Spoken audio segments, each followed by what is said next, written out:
Yo. What's up, y'all? Tuning in to the episode of the Dynastyers podcast. I am your boy. I am your host, your main man, Darius Capers, as you see down below. Y'all know me better as Kung Fu Cape on Twitch. Y'all also know me as Kung Fu Cape on the YouTube through the Dynastyers. But I am Darius Capers. I'm your host today. I'm bringing you an episode of Cape's Corner in place of our normally scheduled programming of the Dynastyers podcast. I will admit this week it is on me, everybody. It is on me. I was tired. I fell asleep at the wheel. The guys was waiting on me to record, and I folded. So I am here, standing in place for them to get y'all the sports information that's going on around the world of sports. So let's dive into it. Let's go. So, yes, starting off in the NFL, everyone. As I'm recording this on Monday, we had our Sunday night games yesterday. We also have stuff we have to talk about from last week in the world of sports. So let's just kind of get into it, starting with the Dallas domination at home last night versus the Philadelphia Eagles. This was a big win for the Dallas Cowboys. This is the first victory that they've gotten against a quality opponent. They did beat Seattle when Seattle was 500. I'm not considering that this is their biggest dub. They needed this win and they got it. They have tied records now. The only thing is Philadelphia still has the inside track on the division, the inside track on possibly getting that 2 seed. Now that they lost, them and San Fran have the same record. So they'll most likely be the 2 if San Fran wins out. I don't see San Fran losing any games to end the season. Philly also should have a pretty easy path winning out for the rest of the year. But Dallas has some tough games coming up, man. I'm going to be honest with you. Dallas has a tough road to finish the year. And this is really where we'll see what type of team the Dallas Cowboys are. They finished the season at Bills, at Dolphins versus the Lions at home, at Commanders. They'll most likely beat the Commanders.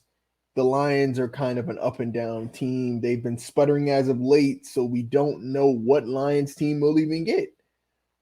The Dolphins and the Bills are going to be 2 tough games for Dallas, man. I don't know if they finish these 4 games 4-0.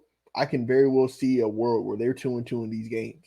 So the Cowboys have to hope that the Eagles lose one of their 4 remaining games. I know 2 of those games are against the G-Men. They also have Seattle next week, and then they have the Cardinals coming up in week 17. Cardinals have been a good team this year, man. I'll admit, when Kyler Murray's came back, they've been good. I mean, Kyler Murray's 2-2 in his 4-5 games starting. He might have just played. I think they might have just lost. So Kyler Murray, he's shown that when he's there, they're a different team. So, and they were actually on bye week this week. So, okay, so they were 2-2. They were on a bye this week. That makes a lot of sense. So, with Kyler Murray being back, man, the Cardinals have been a different team. They've been competitive. So, I think that might be the Eagles' toughest game. That's saying something because I haven't believed much in Seattle all season. So, I think they'll roll Seattle. I think they'll roll the Giants both times. I think that Cardinal game could be interesting for them, though. They can't go into that looking ahead. They need to be prepared for that game because they are a good quality team. And oh my goodness, I got into it without shouting out our partners at the Capers Cares Foundation. Trumpets in the background, bells and whistles. Shout out to the Capers Cares Foundation. You know we're still partnering with them. They got stuff coming up for the holiday time. They already did 108 families for Thanksgiving. They are looking to do a toy drive or some type of toy giveaway for children this upcoming Christmas. More on the Capers Cares Foundation website at the Capers Cares Foundation on Instagram too. Those 2 locations will be your best bet to keep up to date with our Capers Cares partners, all the stuff they're doing in the community. So shout out to them. Let's get back to it. Next topic I want to come and talk with y'all about is the Kansas City Chiefs and the Buffalo Bills game that took place yesterday as well.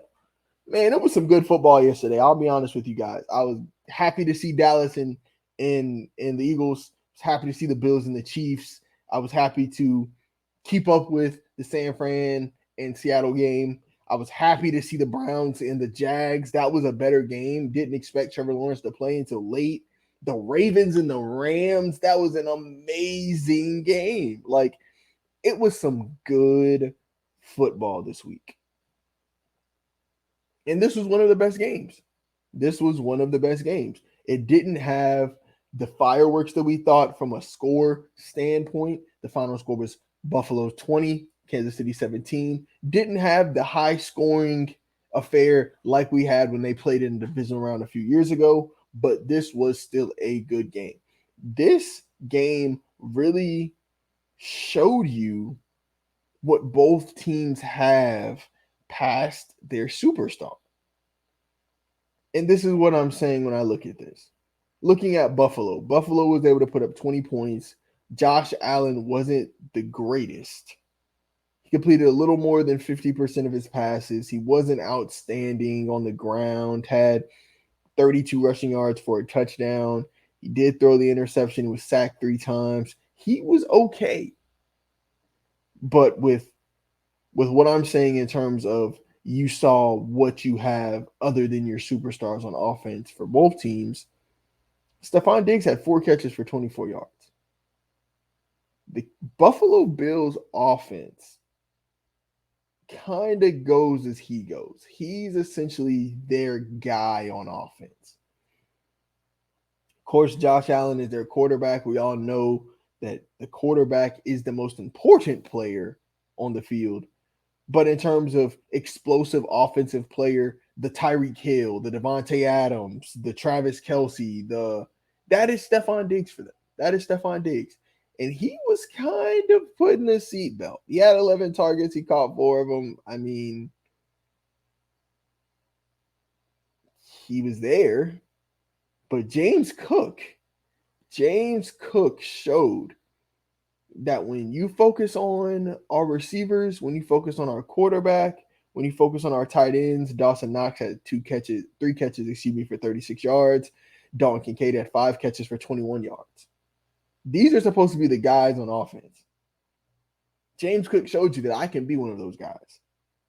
James Cook had a total of 141 all-purpose yards, a receiving touchdown, and he did that on 15 touches.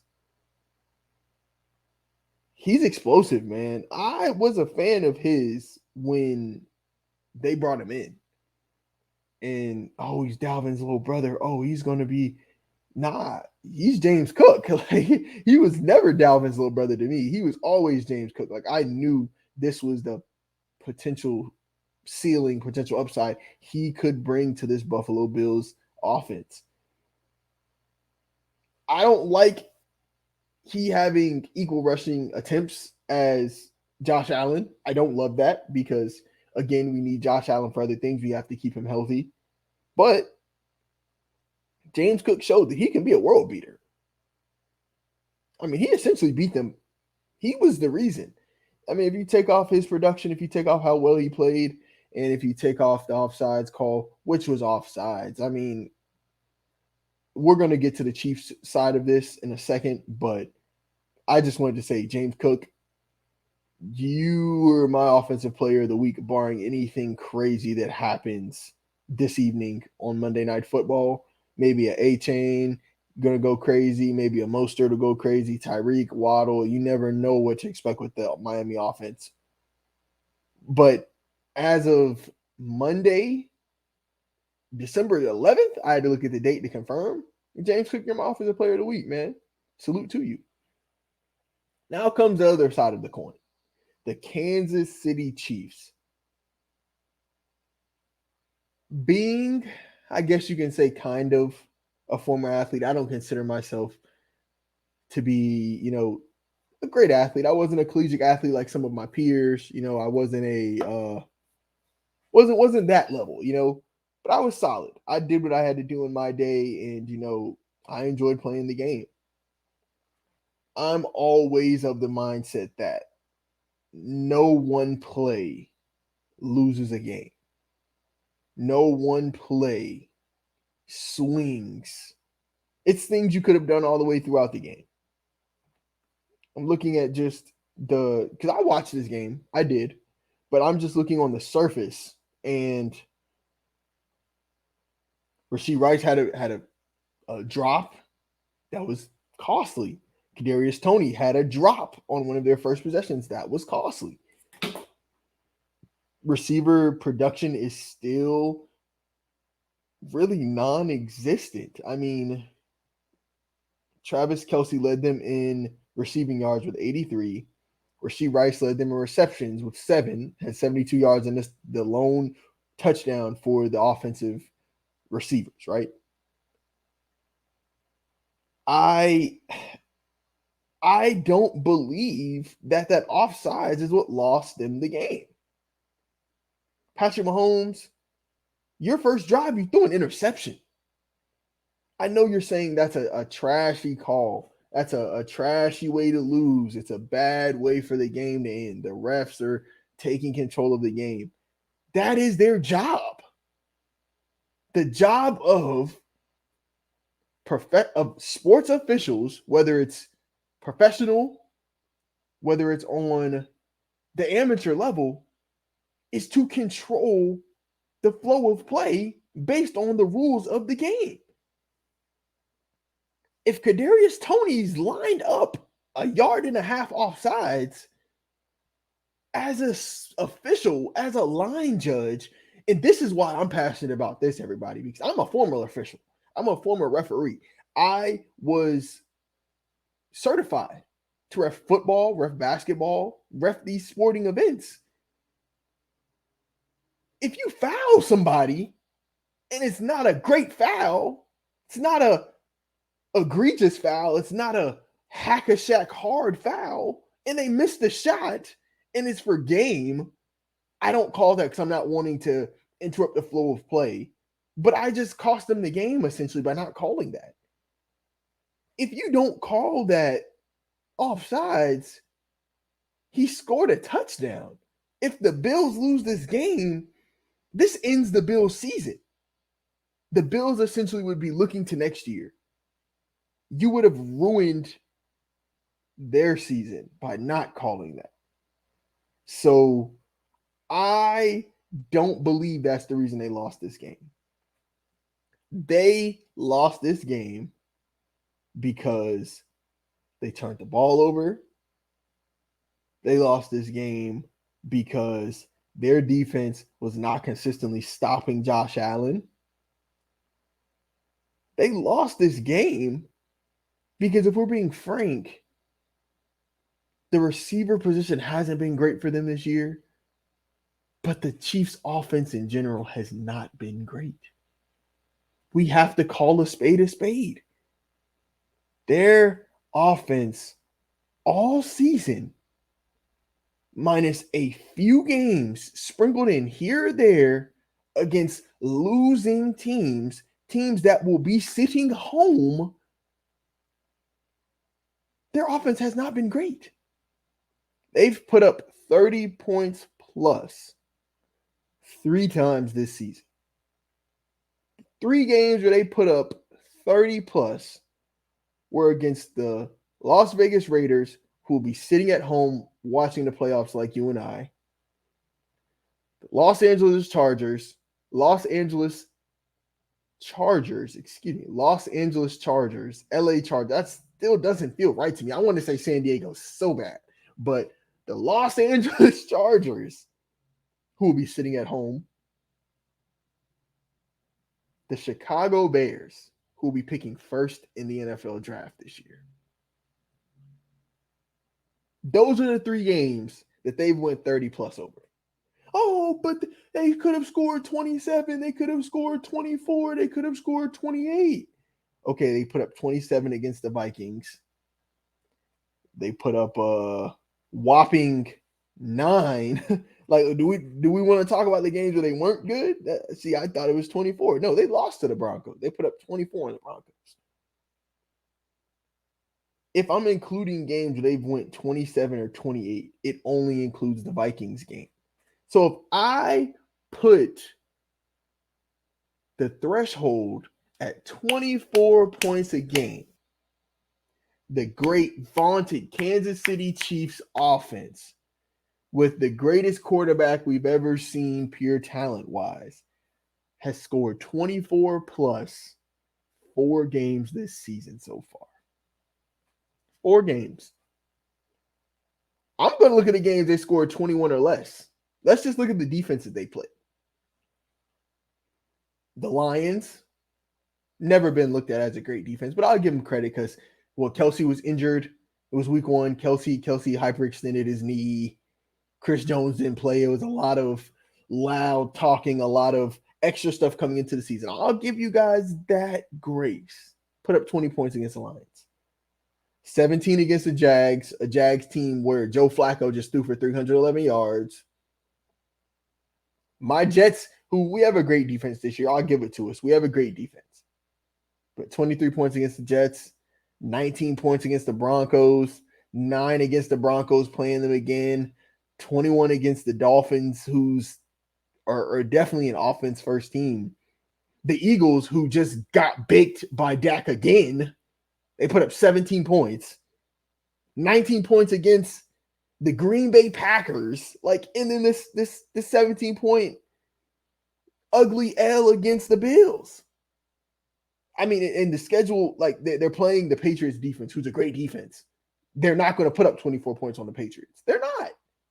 Not many teams have put up 24 plus on the Patriots this season. So I don't think this Chiefs defense will. I'm looking at it's been great offenses that have done this. The only team that really I can't say is great has really shellacked the Patriots is the Saints. I don't see the Chiefs doing this next week.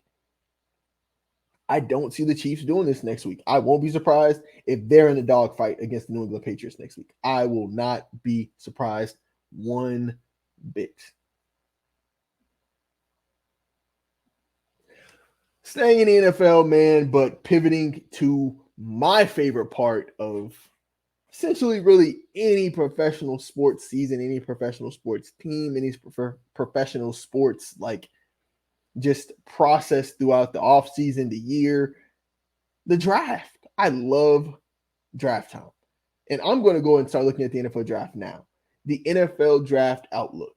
So I'm glad I'm actually recording this episode today because tonight's games are so important for the NFL draft order. The games that'll be playing tonight. We have the Tennessee Titans and the Miami Dolphins. We have the New York Giants, and we have the Green Bay Packers. Funny thing about everything going on in the NFC is that this New York Giants team at 4-8 still has a chance to get into the playoffs. At 4-8, if they win tonight, they have a shot to continue to compete to get into the wild card. But if they lose, they'll fall to 4-9, be a top 5 team in the NFL draft.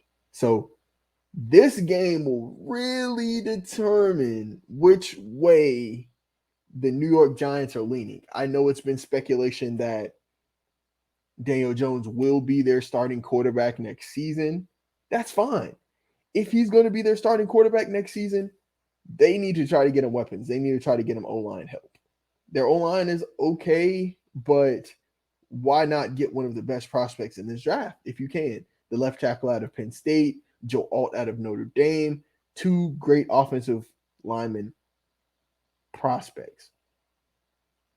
Or he doesn't have a number 1 receiver.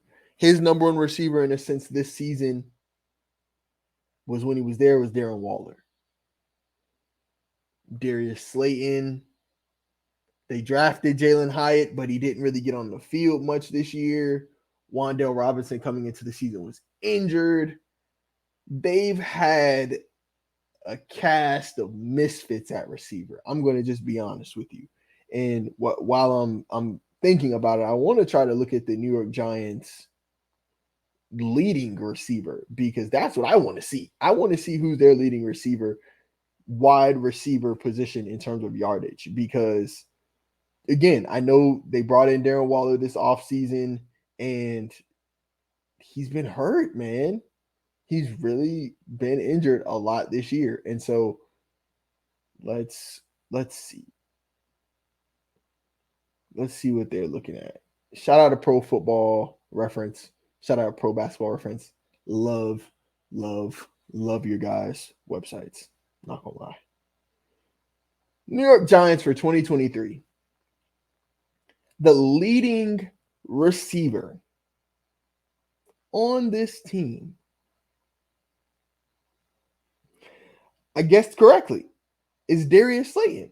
Darius Slayton has 32 catches, 435 yards, and a touchdown. Second, again, like I thought, Darren Waller, 384 receiving yards, 1 touchdown, 36 catches. The touchdown leader in receiving yards is Saquon Barkley, their running back. Got 4 touchdowns, 28 catches, 168 yards. They could use a Marvin Harrison Jr. bad. I'm not going to say he changed life for Daniel Jones, but we've seen what happens when a receiver that's elite gets with a young quarterback or a quarterback that's above average and he needs help. I recall Josh Allen getting Stephon Diggs. I recall Jalen Hurts getting A.J. Brown. They made significant leaps that next season after getting a top-tier talent at wide receiver. So I'm just looking at this. According to the mock draft right now, this is the top 10. Chicago via Carolina at 1, New England 3-10 at 2, Arizona 3-10 at 3, Washington's 4-9, the Giants at 4-8, the Titans at 4-8, 5-6. That will change depending on what happens this evening.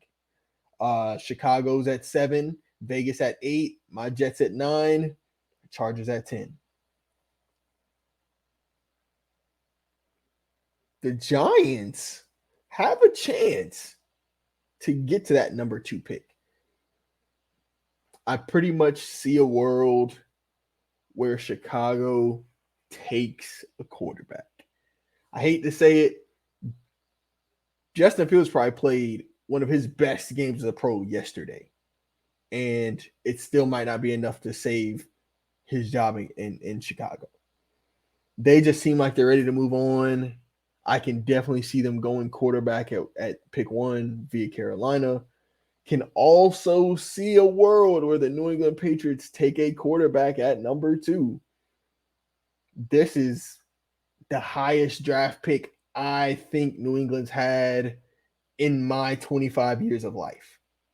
I can never remember even when Tom Brady tore every ligament in his knee, the New England Patriots still went 10-6 with Matt Castle.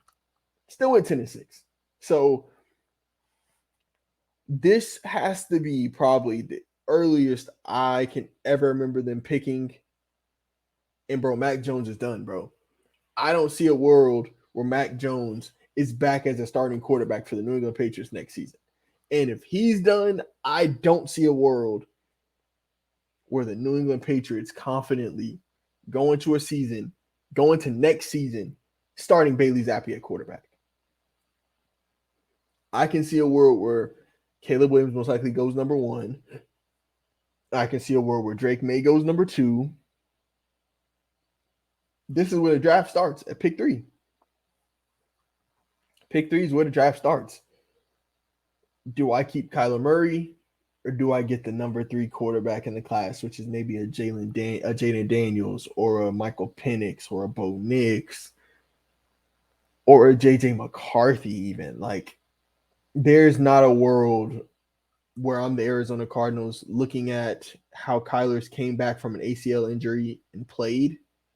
And I don't consider taking a Marvin Harrison or taking an offensive lineman here. We did draft an offensive. We did our due diligence. We drafted offensive lineman last year. But we need 2 good tackles. This kid at the tackle spot, from Penn State. I mean, everything I've heard, everything I've seen, he's one of the best tackle prospects ever. In terms of size, in terms of speed, in terms of athleticism, in terms of bend, in terms of flexibility, in terms of arm length. He's one of those guys. So if he's as can't miss as they say, does Arizona go with the Marvin Harrison Jr.? Or do they go with offensive lineman? I don't see Marvin Harrison Jr. falling past pick 5, though. I'm looking at this. If Washington even decides to take a quarterback at 4, because I could very well see, you know what? Let's just talk about it. Let's just talk about it because this is the world where we need to talk about it. This is the segment of this episode when I need to talk about it. I did a short saying that I believe this class of quarterbacks can be the class that in fact breaks that 6 or 7 quarterback record. I believe this is the class, and it's not because of the talent of quarterback. Well, it is. I'll say that. It's actually for both of these reasons. It's based on the talent at the quarterback position, the depth of talent, because again, that's just like I just run off 6, 7 names that could have an argument to go in the first round based off of their college production, based off of this season.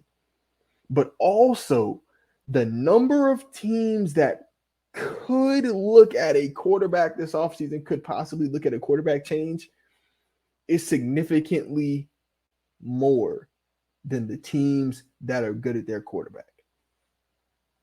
Let's go through the list.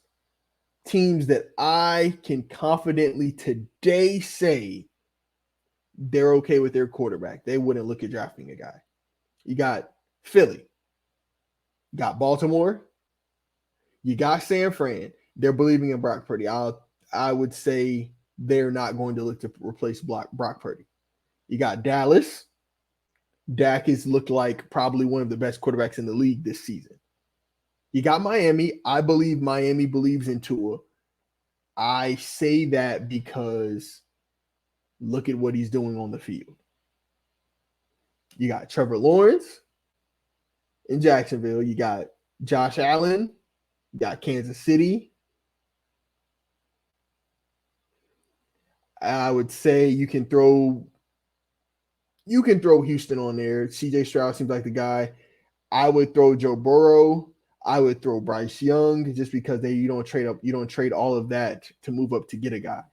So Joe Burrow, Bryce Young, and maybe Anthony Richardson. I say maybe because I believe if they had a chance to draft Caleb Williams or Drake May, they would consider. But even then, who knows? But needless to say, there are a bunch of teams that could be looking to replace their starting quarterback that they have now for next season. Chicago, you can make an argument that Justin Fields has not produced, completing less than 60% of his passes for his career. They're one of the worst teams in the league for a reason. It just is what it is. New England Patriots, Mac Jones, Bailey Zappi, Mac Jones, trash. Terrible. I can get something better at pick 2. The Cardinals are an interesting team, man, because I personally wouldn't, but I could and I would understand, right? Kyler being smaller, coming off of an injury. There's quarterback needy teams in the league. You could get a king's ransom for a guy like Kyler Murray. I'm sure you could get a first and a late round pick for Kyler Murray and probably a player. Washington, although Sam Howell's numbers are great, is that because of Eric Bieniemy? Is that because of him as a talent? I could see a world where Ron Rivera is let go at the end of this year, and if Bieniemy comes into being the head coach, if he's not 100% sold on a Sam Howell, or if they bring in another coach off the streets, he might not be fully sold on Sam Howell, so he'll look to replace that guy. At pick 4, Jaden Daniels is there. Never know. Giants, not going to spend too much time on them. Daniel Jones, injured, trash. Tennessee Titans, they have their guy that they drafted. They took him in the second round, though. I mean, Ryan Tannehill is not going to be that guy next season. It's going to most likely be Levis. But would I take a Levis? Would I take a Jaden Daniels? I don't know. Personally, I don't think Tennessee wants to draft another quarterback. They previously drafted Malik Willis, drafted Will Levis the season next. I think they're wanting, honestly, a veteran guy. I could see the Titans going after a veteran quarterback, but you can argue Will Levis is good, but in this group of quarterbacks, in this class of quarterbacks, where would Will Levis stack up? Maybe 5, maybe 6. You ask me, Michael Penix, Will Levis, I'm going to take Michael Penix. Again, Chicago picks again at 7. The Raiders, yes, they're going to draft a quarterback. I don't think Aiden O'Connell is their young guy for the future. Could definitely see Bo Nix, Michael Penix, someone of that stature going there at pick 8, pick 8. Pick 9, my New York Jets. I've been screaming this from the top of the Meadowlands Stadium all season long. Soon as I saw 40-year-old Aaron Rodgers tear his Achilles, the 4th play of our season, week 1, that told me everything we needed to know. We needed to plan for the future. They're saying Zach Wilson's not the future. He's not going to be back. Who is? Who is going to be the future? Because it's not Aaron Rodgers. He has one more season, maybe. And that's at the best scenario. Best offensive line, best receiving core, best everything. And even then, it's not guaranteed to get us to the playoffs, to the Super Bowl, to the divisional round, any of that. Los Angeles Chargers, that's probably a team I forgot. If we're being honest, half the league can argue of replacing their quarterback. The half that can argue against it, 6 of those guys you can argue, well, I wouldn't be against replacing my guy. For instance, a team like the Falcons. The Falcons are 6-7. The Saints, 6-7. Seattle, 6-7. With inept quarterback play this year. You mean to tell me Seattle loves Geno? Yeah, but there's a reason they only guaranteed 2 years of that contract this season and the next. So reason there's an out after year 2 for this contract. So I wouldn't be surprised if a guy like a Bo Nix, and I just want to sing Bo Nix praises because I know he's in the Oregon offense, but bro, to complete 76% of your passes, how can you argue that I'm not a first round quarterback if I complete 76% of my passes? If they took out for drops in interceptions, it was almost 85% completion percentage. Bro, Bo Nix definitely needs to be a first round pick in this draft. Definitely deserves to. He deserves it, bro. The Saints, they gave Derek Carr that money, but Carr has been anything but the answer this season. And Desmond Ridder, I wasn't high on Desmond Ridder when they took him. It wasn't high when they started him. I wasn't high at the beginning of this year on him, but he's been okay. But that's the problem. He's just been okay. You can argue that if I can get a Michael Penix, if I can get a Bo Nix, with all the weapons I have, a guy that's just going to get the ball to the right person, a guy that's going to be on time with his throws, I'd take that over a electric athlete, a lightning rod-esque player like a Desmond Ridder, because when Desmond Ridder's on, he's on, bro. He can run for 100 yards, throw for 300. But when he's off, he's off. So I just look at those 3 teams as consistency. The Rams, another team that you can argue would be willing. It's a reason they came to Matthew Stafford this offseason and requested him to take a pay cut. It's a reason, bro. It's a reason. You don't see them going to Josh Allen Joe Burrow, Jalen Hurts, Patrick Mahomes to get a pay cut. Maybe to give him signing bonus to like rework his deal, but they wanted Stafford to take a pay cut, bro. If you ask me, they don't make the playoffs this year, there could be some major changes for the Rams this offseason. I wouldn't be surprised. I could see a guy like a Cooper Kupp maybe start being a little more expendable than he was with the ascension of a guy like Puka Nacua. Maybe Aaron Donald looks at retirement another time and thinks, well, I made another All-Pro, another Pro Bowl. We missed the playoffs. I got my ring. I'm going to be first ballot. Maybe it's time to hang him up while I can still walk. Something like that changes the outcome, changes the whole outlook on a team. So, again, Arizona has Houston's pick. Houston's pick is at 15. If Houston was picking there, they're not taking a quarterback. They take probably the best player available, maybe an O-lineman, maybe a defensive piece. But again, Arizona picking. I can make an argument that they'd move on from Kyler Murray to draft a player just to cash in on Kyler's value. But if you're keeping Kyler, I don't say drafting a quarterback is the correct thing to do there. Denver, this is one of those teams where, again, I feel like it's that gray area. It's about 10 teams that I can guarantee I would not draft a quarterback for. It's 10 teams that I can guarantee should look at drafting a quarterback. It's 10 teams in that gray area, bro. Denver is one of those teams in that gray area. Russell Wilson's contract is absurd, but you can't get off of it until I believe 2025, 2026. So you're stuck with Russ for the next 2 seasons. Got to make it work. But I would not be against taking a quarterback, preparing for the future, and maybe calling a few teams, seeing who'd be willing maybe to, we're a Russ away. A team like Atlanta. A team like an Atlanta Falcons could consider themselves a Russ away. A team like Pittsburgh could consider themselves an elite good quarterback away. Speaking of Pittsburgh, that's another team in that gray area. They're picking at 23, 7-6 record. You can argue that's been in spite of Kenny Pickett.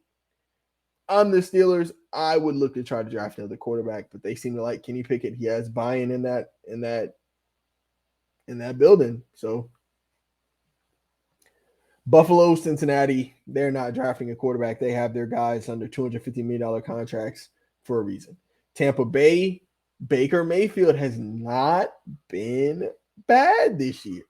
And I'm going to use that a lot for these upcoming teams, guys. These are gray area teams. Baker Mayfield has not been bad, but he's not been great. In that division, we should have a better record than 6-7. We should be one of the leaders in that division. Bake's on a 1-year deal. Do they believe in him enough to bring him back? I hope so. But I could also see a world where they're like, hey, we're going to fire our coaching staff. Bake, we're going to let you move on to greener pastures. We're going to draft a guy. Mike Evans, Chris Godwin, all of the old heads from that Super Bowl team. I could see a world where they look to move in another direction.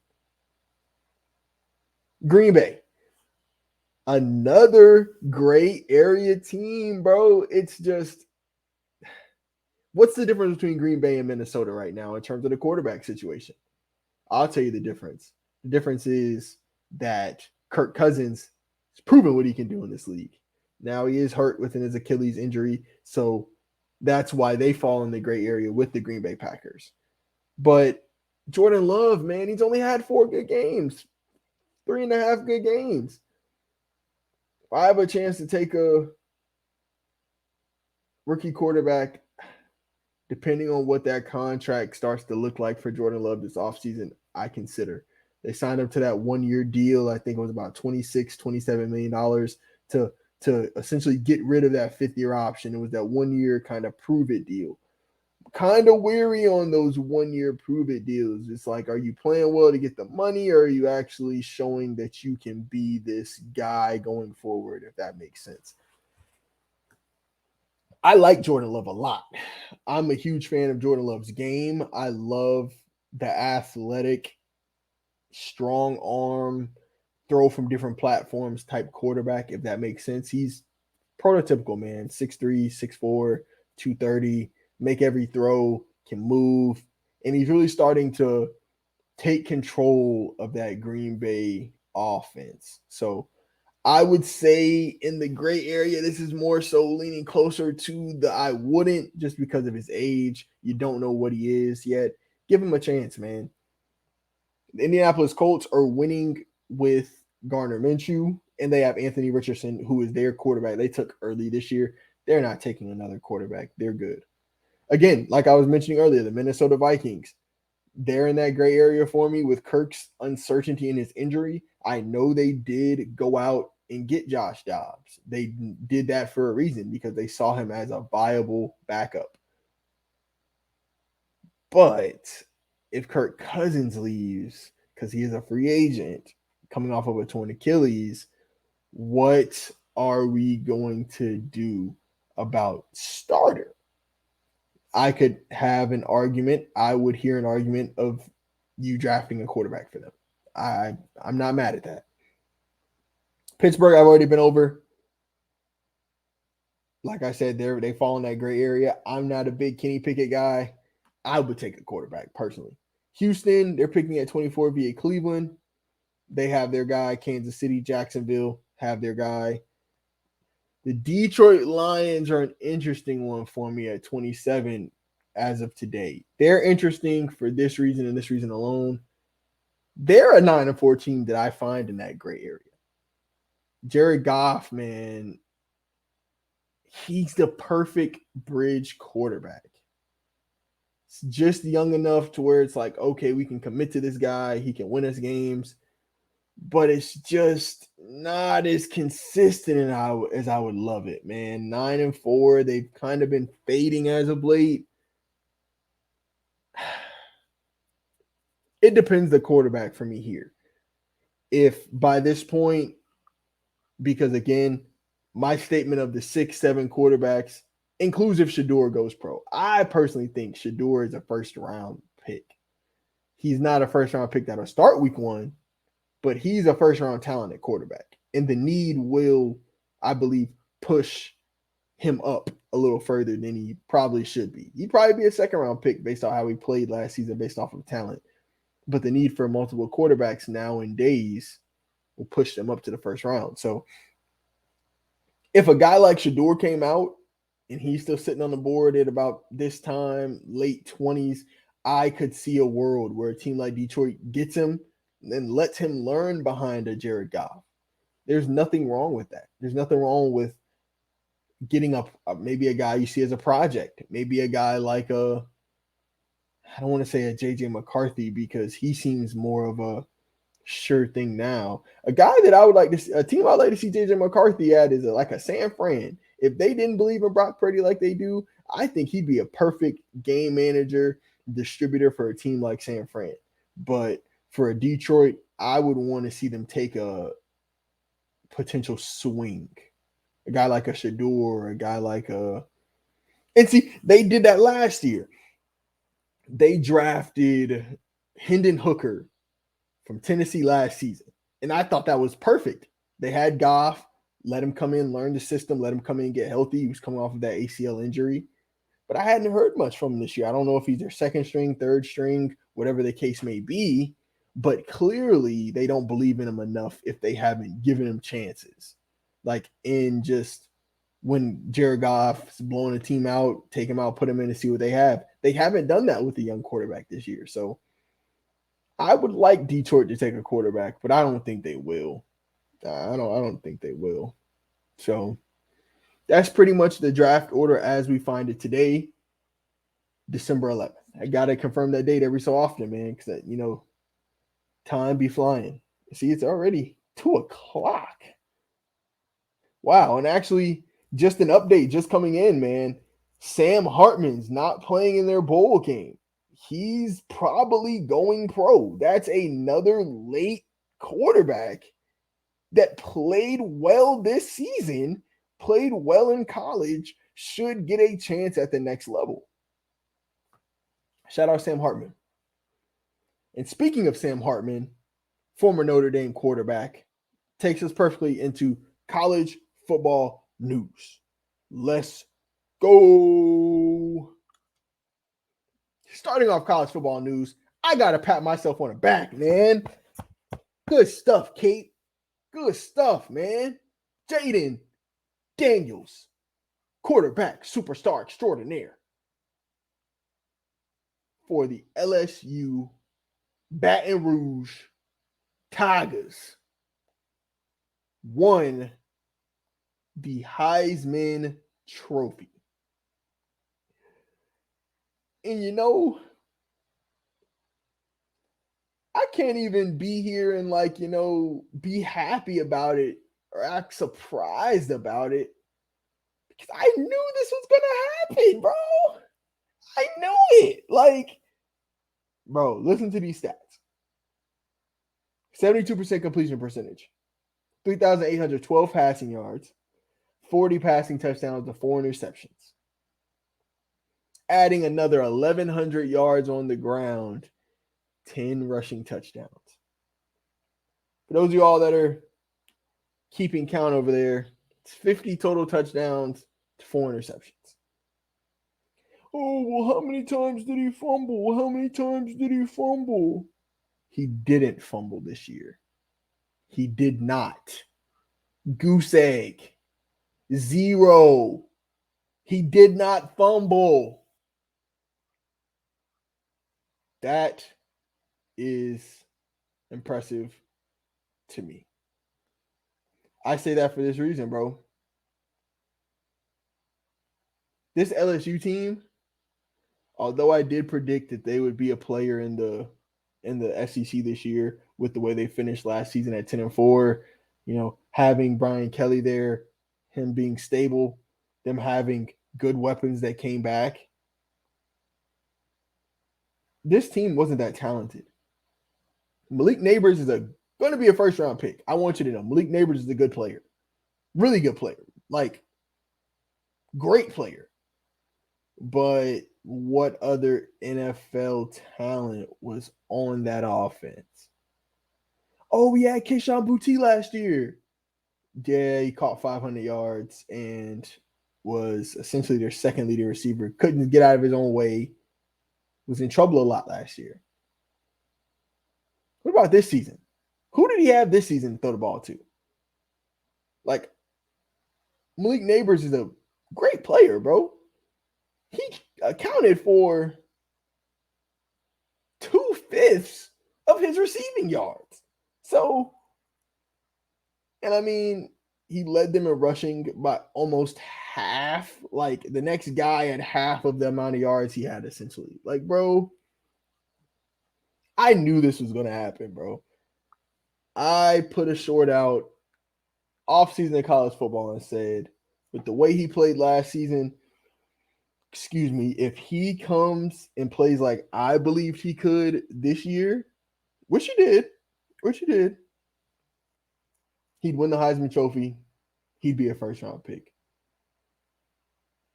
You guys aren't going to hear me say this, and you might not like it,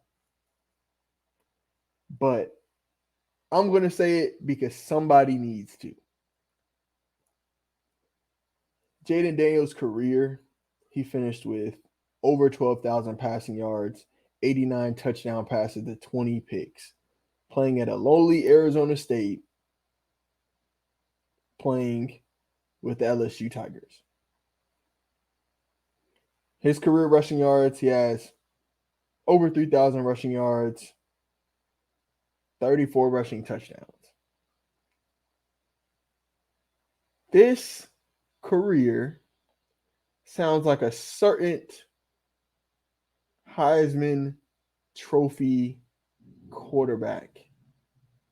Just hear me out. Lamar Jackson, when he won the Heisman Trophy 2017 with Louisville.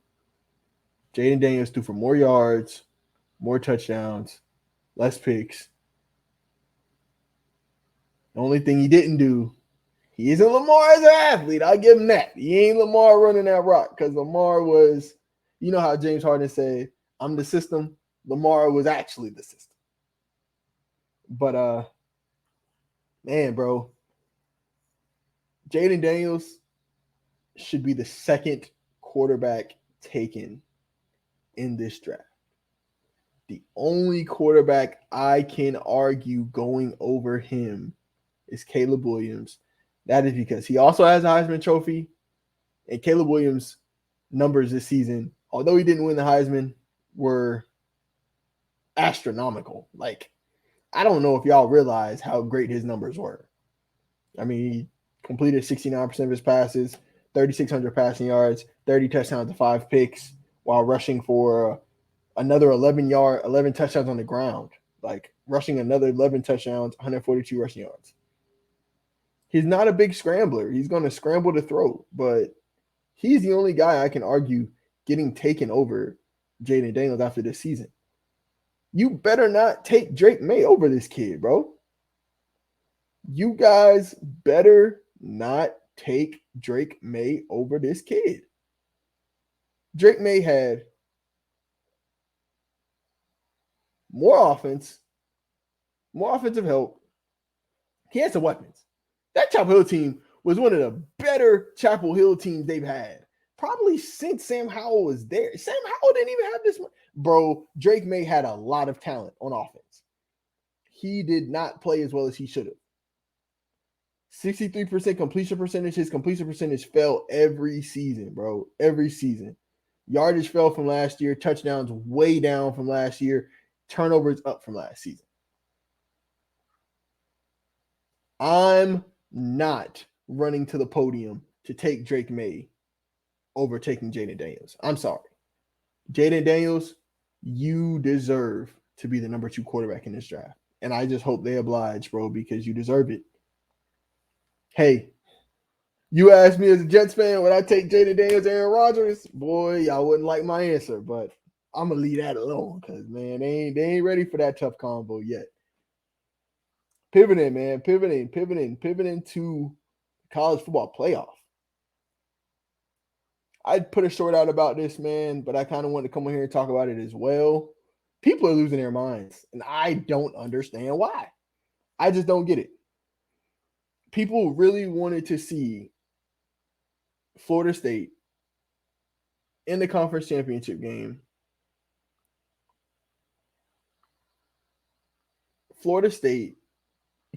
People really saw Florida State in their conference championship game with a third-string quarterback put up 16 points against Louisville and thought, that's the team I want to see play Michigan in the first round. Michigan would have smacked them by 4 scores. That is not what I wanted to see. I'm grateful that Alabama got in. You can argue Alabama and Georgia should have gotten in, but y'all aren't ready for that conversation. Them being 29-0, them losing 1 game and them falling from 1 to 6. That's outlandish. But y'all aren't ready for that conversation. But I'm just going to stick on the Bama versus Florida State aspect. Alabama lost 1 game this season. They lost it early on in the year to the University of Texas, a fellow conference champion, a fellow college football playoff contender. Texas's only L this season was to Oklahoma in the Red River rivalry when Oklahoma was riding high, one of the best teams in the nation. I'm sorry, but undefeated does not guarantee a spot in the college football playoff. Because if that's the case, then I believe someone mentioned Liberty's also undefeated, and Liberty's ranked, I believe, 22nd in the nation. Why didn't they get in? They have an argument as well. Cincinnati got in a few years ago and they were undefeated. Smacked. My Oklahoma Sooners got in twice. Great records. Conference champions. Can't fully remember if we were undefeated with Baker Mayfield or Kyler Murray, but I know they both were Heisman winners, and I know both of those seasons were magical for Oklahoma. Smacked. TCU. Smacked. We can't just look at a 13-0 record and say they deserve to get in. If Jordan Travis had not been hurt, bro, I would have loved to see Florida State in the college football playoff. If Jordan Travis had gotten hurt early on in the season and they're still undefeated and their backup quarterback is on Cardale Jones status when JT Barrett got hurt, I would have loved to see them in the college football playoff, bro. I would have loved it. But you can't put them in strictly because of 10, 11 victories with their NFL caliber, with their Heisman candidate quarterback, and he's not here anymore because of a severe, significant injury. And we've seen them 2 weeks, we've seen them 3 weeks without him, and they look completely different.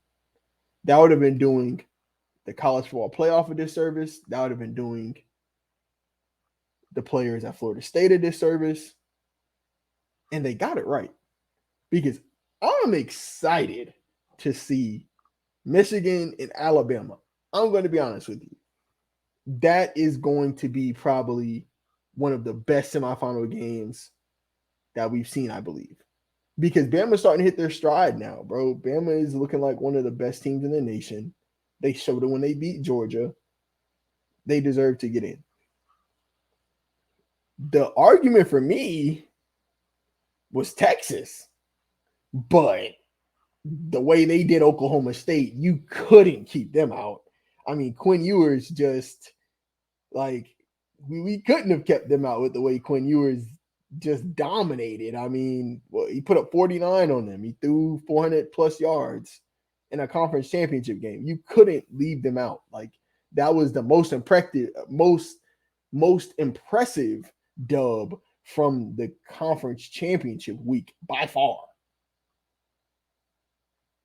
So, I mean, you had to put them in, bro. You just had to. And with Bama beating Georgia, like it made sense to me. I had a conversation with one of the homies off air, then I'm going to go and get to the NBA section of this episode. I told him, I said, bro, it's going to be Bama and Texas and then Michigan and Washington, bro. They're going to keep Florida State out, bro. You can't put Florida State in. And the 4 teams I predicted got in. Like, what can I say, man? College football is my thing. I know this stuff, bro. Pivoting, last but not least, to the NBA. We have to talk about the in-season tournament. Los Angeles Lakers this previous Saturday, actually, defeated the Indiana Pacers in the in-season tournament championship. LeBron James was in-season tournament finals MVP. Anthony Davis put up 41 and 20 with 5 blocks.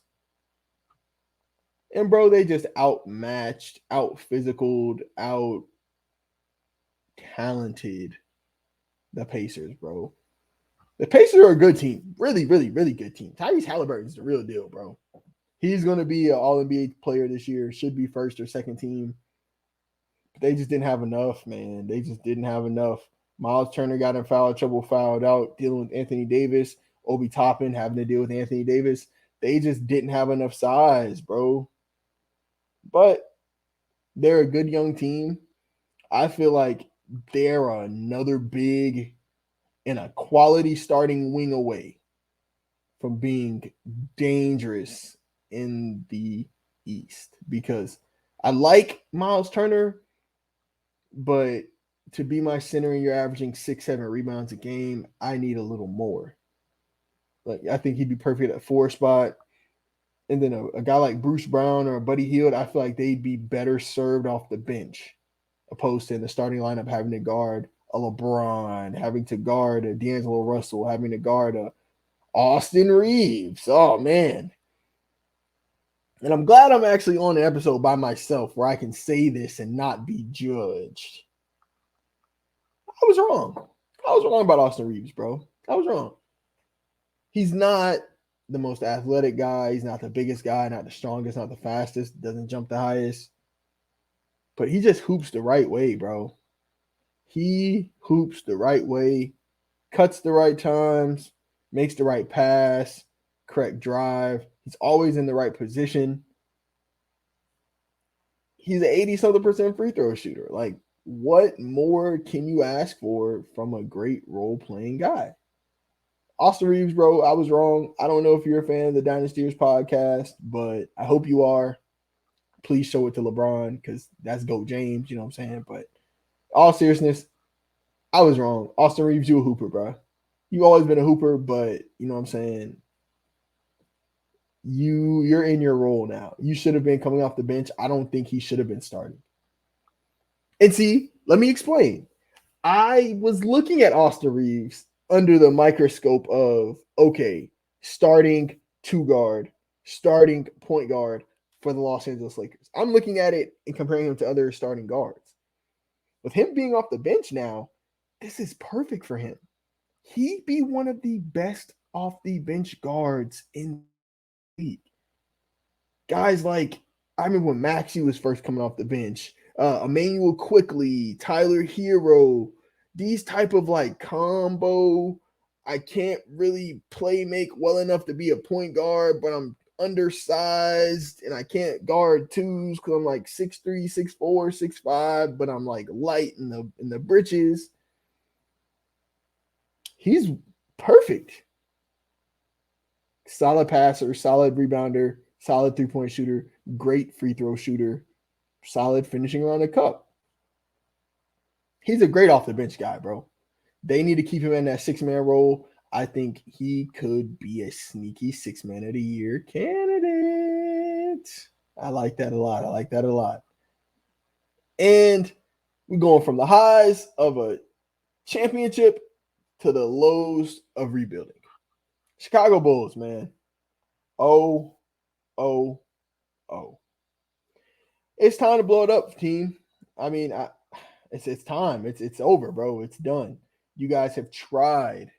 You guys have tried to make this Chicago Bulls team work, and it just doesn't work. You guys are 9-14 right now, although you have been on a 4-game winning streak as of late. It just doesn't seem like Zach LaVine wants to be there anymore, man. Zach LaVine has essentially, in a sense, checked out. I don't want to say he's given up on the team, but he definitely doesn't seem like he's loving being in Chicago anymore. Like, he just doesn't seem like he's interested in. He just doesn't seem like he's interested in being in Chicago anymore, man. And I really think he could help a team. I think a specific team, if he gets in the right situation, he can help them. Like, a team that I've been banging the desk to give them a call. And see, bro, like, I'm just taking a look at this 4-game winning streak they've had. They beat the Bucks. LaVine didn't play. They beat the Pelicans. LaVine didn't play. They beat the Hornets and LaVine didn't play. Zach LaVine has not been playing for them this 4-game winning streak. Zach LaVine has not been a part of it. Zach LaVine has not been a part of this 4-game winning streak. His last game played was when they played Boston, and Boston blew him out. But it's over, bro. It's done. It's done, bro. They're showing that they're more capable of winning without you, with Alex Caruso and Ayo Dosunmu being their backcourt. Bro, it's over, bro. A team I've been banging the desk to call them, bro. I've been adamant about this. Golden State, y'all need to make a move, bro. Y'all need to make a move ASAP. Y'all are wasting away Steph Curry's prime with Klay Thompson not playing the way he's been playing, with Draymond Green, with this cast of role players and young guys and undrafted, bruh. No, bruh. Y'all need to package Chris Paul. Y'all need to package Kuminga. Y'all need to call Chicago. Hey, Chicago, this works money-wise. How much draft picks does it take? And give them 2 first-round picks and get Zach LaVine. Zach LaVine, Steph Curry, Draymond Green. That's a solid. If you can somehow keep Klay in that, because I don't see Chicago wanting Klay Thompson, that's a good big 4. That's a really good big 4. Where does that rank you in the West? I don't know. But that's a better fit, better lineup, better starting group than having Chris Paul out there with Steph Curry or bringing Chris Paul off the bench. Chris Paul, that trade was a flop, bro. I knew it as soon as it happened. That trade was not going to work. The fit was ugly. He's more of a pick and roll, needs the ball type of guy. And I know it was speculation they brought him in because they needed a change. They wanted something else. Zach LaVine brings that change for you guys. Zach LaVine's a guy who you can just throw the rock to and go get us 25. They need to call Chicago. Upcoming games of the week. What games am I watching out for coming up this week, man? So, of course, I'm going to talk about the Monday night games this evening. Like I mentioned, these are big NFL games in terms of draft order. The Tennessee Titans play the Miami Dolphins tonight at 8:15 on ESPN. We'll most likely be tuning into that, or the Green Bay Packers New York Giants game, which also starts at 8:15 on ABC. If the Packers lose, then the Giants are trying to make the playoffs. If the Packers win, then the Giants should just go ahead and keep tanking this season. And I don't see a world where the Dolphins lose, so we're not even going to discuss on if the Titans win, because why would they, right? So definitely looking forward to the NFL games. Definitely want to see what happens with those tonight. It's also some good hoops coming up. Tomorrow, I'm actually going to be at the Duke Hofstra game. So that's a thing, going to get to actually finally, for the first time ever, see a Duke game live. So I'm excited for that, ecstatic for that. They play Tuesday. So we're going to see about that. Just kind of going through the week, man. I wonder who plays Thursday night football. Oh, okay. So my Campbell plays St. Augustine's. So shout out to the alma mater, man. Shout out Campbell. Thursday night, the Chargers without Justin Herbert will be playing the Raiders with Aiden O'Connell probably starting. So Thursday night football doesn't really seem that interesting either. I don't know, man. And college football is really done for the next few games, right? The 16th is when they start. That's when bowl games start off. So the 16th, first one is the LA Bowl, Boise State and UCLA. So, I mean, it's going to be kind of a quiet week in sports, it's looking like. It's probably some NBA games that I'll definitely peep that probably catch my attention as well. But I don't know. I want to check out my Celtics play the Magic on Friday as well, because they always give us trouble. So it's another game I'm watching, man. I'm gonna have my eyes all over the world of sports this week, really. Speaking of the world of sports, Shohei Ohtani. Oh my goodness. Winner of the week, Shohei Ohtani. $700 million to play baseball. They're signing him as a two-way star. Let me tell y'all now, he's probably going to pitch for 2 or 3 years of that deal, and he's going to be a hitter for the rest of it. He's not going to be pitching for no 10 years. He can't. His body wouldn't be able to allow him to pitch and bat at the level he does for 10 years. They're paying for a two-way guy, and they're only getting a hitter. But Shohei's one of them guys. So winner of the week, Shohei Ohtani, 700 mil. Salute to you, my guy. And just like that, we are at the end of another great episode of the Dynastyers podcast, everybody. Man, I am so grateful, truly thankful for you all for tuning in with me on this Capes Corners episode, man. You know, had to come and bring y'all this because missed earlier this week, man. Missed last week. Again, it was on me. It's got, life, man, working and tired and just your boy needed some rest. But this week we up, man. We up and at 'em. I'm dropping this episode for y'all soon. Gonna be dropping a normal episode probably Wednesday for y'all. So got some big stuff coming up for the Dynastyers podcast loading. I don't know if y'all just seen Nicki Minaj dropped her album. She confirmed she's gonna be at Dreamville. Any of the barbs that's out there, if y'all like sports, if y'all like music, y'all sub to us, man. We trying to give away some Dreamville tickets. We did it last year, you know what I'm saying? We trying to do the same thing. We trying to give it away. We trying to bless somebody. So please tap in with us. But as y'all see at the bottom, man, it's words of wisdom time.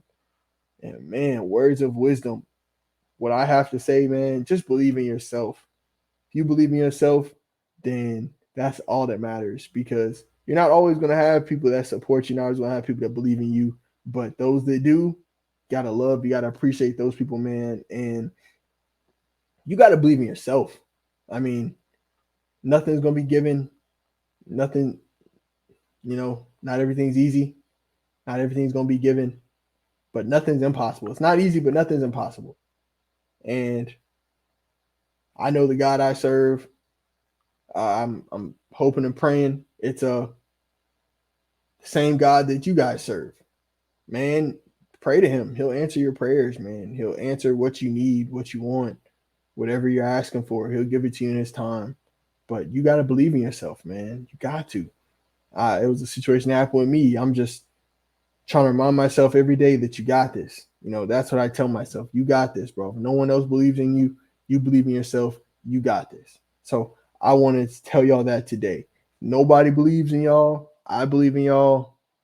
You got this, bro. You got this. And just like that, we are at the end of another great episode of the Dynastyers podcast, man. Thank you guys again. I know I already did the sign off, but I got to do it again just to make sure it's, correct. I don't want to just leave y'all like movies leave us at the end wanting more. Like, I want to make sure that, you guys are happy with what you're seeing. So thank you guys. If you're watching to this part of the video, you're the real MVP. Thank you, thank you, thank you. And until next time, it's your boy. Peace. What's good, party people? It's your boy, Kung Fu Cape, a quarter of the Dynastyers podcast. If you made it to this part of the video, you're the real MVP. You're the champion. But to make sure you keep repeating this champion, you gotta give us a sub. Give us a sub on the YouTube channel at the Dynastyers Podcast. Give us a follow on Instagram at the Dynastyers Podcast. We post a lot of important information. A lot of key dates are coming up soon. Dates that you don't want to miss. So go ahead and sub and follow so you can stay abreast of what we got going on. You don't want to miss it.